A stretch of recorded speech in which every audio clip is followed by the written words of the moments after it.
Howdy and welcome to Kids Only again. Great to have your company once again. We'll be talking about a variety of subjects today. Firstly, we have a music group in the studio with us and we'll be talking to a music teacher about what the best way to learn different instruments is. Also, we'll be having a look at what an architect does as far as a career is concerned, talking about wetland areas and some of the birds who frequent wetland areas, and there are two types of wetland areas as well. And also, we'll be talking about motocross with Chris and Mick McAteer, and it really is an exciting sport as well.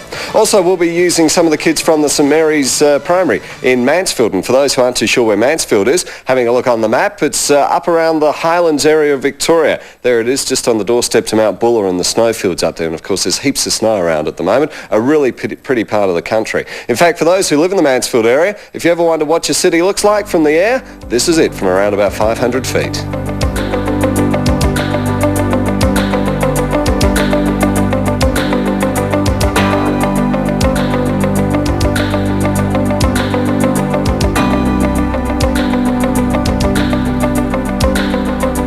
Really is a beautiful area there. Of course, that's around by the Man from the Snow River and all that sort of area too.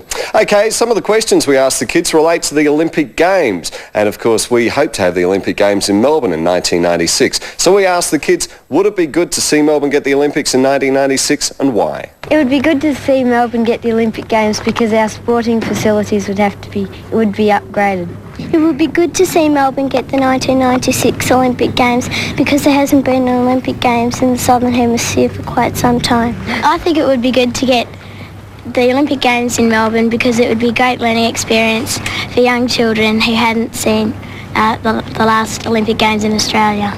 Well, I think Athens should have it in 1996 because they started them, and if Melbourne have them in the year 2000, and also if Melbourne has them in the year 2000, they'll be better prepared and have more facilities.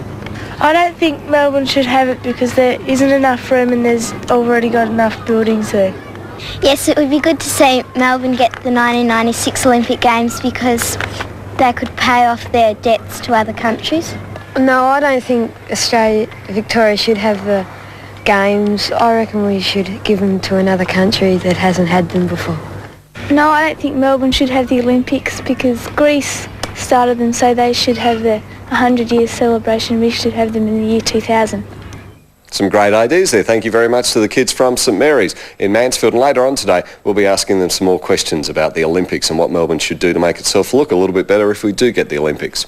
Anyhow, let's look at careers. Over the past few weeks, Margot's been chasing up different careers. On this occasion, we're going to have a look at what an architect... PO Box 6666 Ballarat 3350. And we have some great prizes to give away to our letterers of the week. In fact, this week, we have the Wheel of Fortune game, which is a lot of fun for the whole family to play. And we're sending it off to Horsham. We received a letter from Stuart Taylor in Horsham in Western Victoria and mentions that he likes watching Kids Only and would like to know a little more about motorbikes. So what we thought we'd do is have a look at a different sort of sport with motorbikes. We've talked about the Grand Prix and things like that. We're going to be looking at motocross. What is motocross? Have a look at this.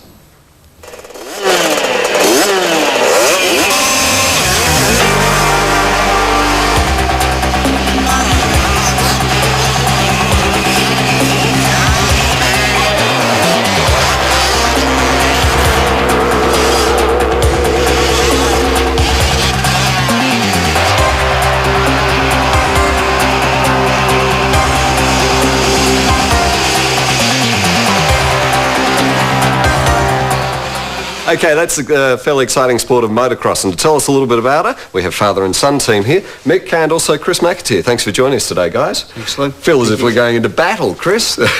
We might talk about that shortly. Firstly, Mick, can you tell us, how would you describe motocross? How does it differ to most other forms of motorbike racing?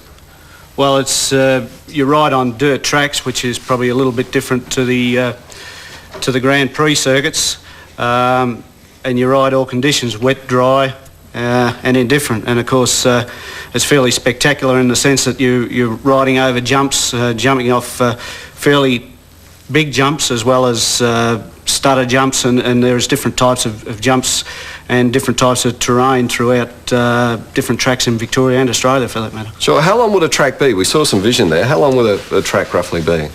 Our average track is around about 1.4 kilometres. Ah, yes. And what sort of time would these guys be taking to lap in that?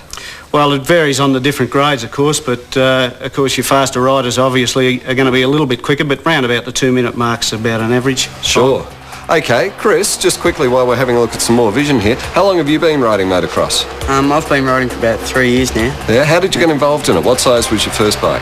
My first bike was an 80. I wanted one off, for my birthday or something. Dad bought me one, so I got into it, started racing. Yeah. Did some of your mates were a part of it? So. Yeah.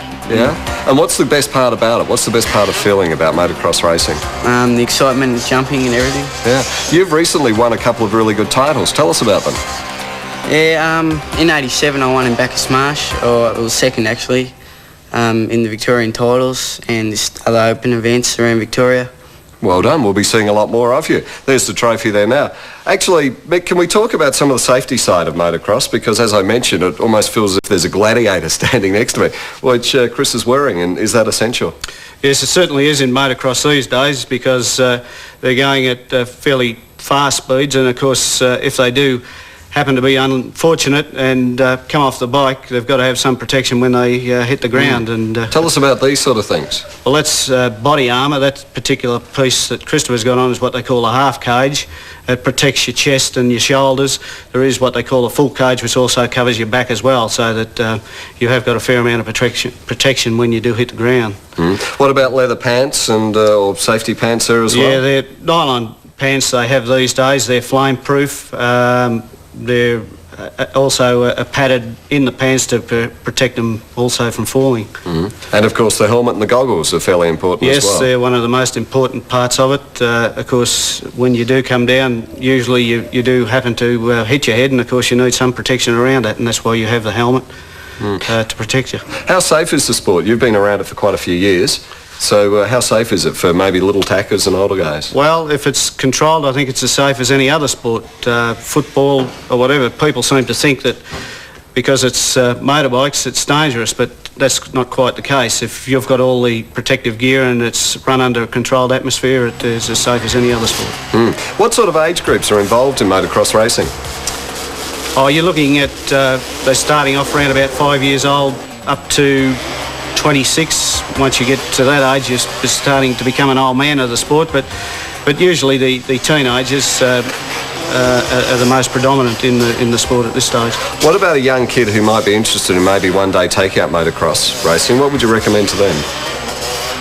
Well, it's certainly a good thing if they get a bike to ride it in a controlled atmosphere. They can learn off a lot of the other kids that have had experience in riding and what gear they've got to have and that sort of thing. And of course it makes it safe all round, and they're not out riding around in paddocks in the bush and annoying everyone else, where they can be riding at a track. And wrecking our environment. Okay, the bike's in front of us. Can you tell us a little bit about that as well, and what size and some of the details? Yeah, well, this is a Kawasaki. This is an 80cc model. It's an 89 model. It features disc brakes, front and rear on this particular bike. You have a radiator on these now to keep them cool. They run fairly hot, so obviously these days they've got to have some sort of cooling capacity. Yes. Very fast machine, and for the inexperienced rider can be a little bit dangerous if they don't know how to handle. So there's a lot of power in a bike of this size. Yes, too right. What sort of categories of bikes are used in motocross? What sizes do they come in? Well, they range from the Pee-wees, which are the very small bikes, which are about 50cc, right up to the 125, which is the next size on beyond this. Great. And how tough and rugged are they? For example, if they do fall off, how resilient are the bikes? Oh, they're made to stand a fair bit of knocking around, as you can see on some of the footage there, that over jumps and that sort of thing, they take a fair sort of a pounding, and of course they're designed to take all that. Yeah. Okay, Chris, just quickly, as far as training, obviously you've won titles and you put in a lot of time. How much training would you do?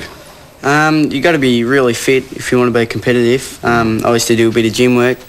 Also riding bike, keeps you fit, keeps you agile. So what, you're out 2 days a week, or including the competition? Something like that. And what are the goals? Where do you want to go? To be at A grade, I suppose, and win more titles. Take it from there. Yeah.